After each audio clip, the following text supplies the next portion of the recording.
এদেশে নতুন এক সূর্যোদয় হবে, স্পষ্ট ঘোষণা করতে চাই। আর যদি একটা গুলি চলে, হেফাজতে ইসলাম বাংলাদেশ ঘরে বসে থাকতে পারবে না।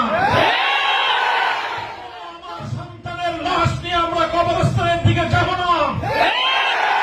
পরবর্তী সন্তানের লাশ কাঁধে আমির হেফাজত ইনশাআল্লাহ রাজপথে যখন নামবেন, টেকনাফ থেকে তেঁতুলিয়া পর্যন্ত পাক ভাঙ্গা সেই গণজোয়ার রুখে দেওয়ার সাধ্য কারো হবে না।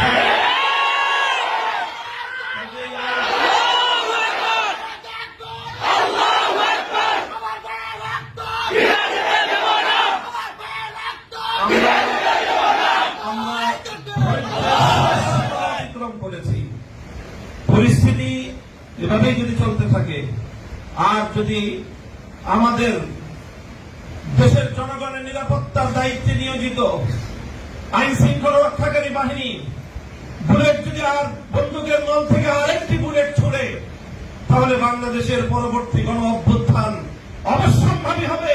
সে অভ্যুত্থান রুখে দিতে কেউ পারবে না।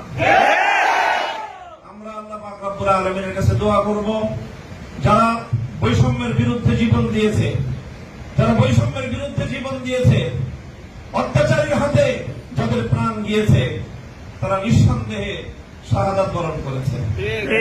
কাজে সেই শহীদদের আত্মার মাগফিরাত শুধু নয়, বরং শহীদদের শাহাদাতের কবুল হওয়ার জন্য আমরা দোয়া করবো আল্লাহর কাছে। এবং সেই শহীদদের উসিলায় আল্লাহ যেন আমাদের আগামী প্রজন্মকে এভাবে সকল বৈষম্য, জুলুম, অবিচার, অন্যায়ের বিরুদ্ধে রুখে দাঁড়াবার এক অদম্য সাহস যেন আল্লাহ পরবর্তী প্রজন্মের বুকে বুকে দান করেন, সেই দোয়া ইনশাআল্লাহ আমরা করবো। আখিরু দাওয়ানা আলহামদুলিল্লাহ।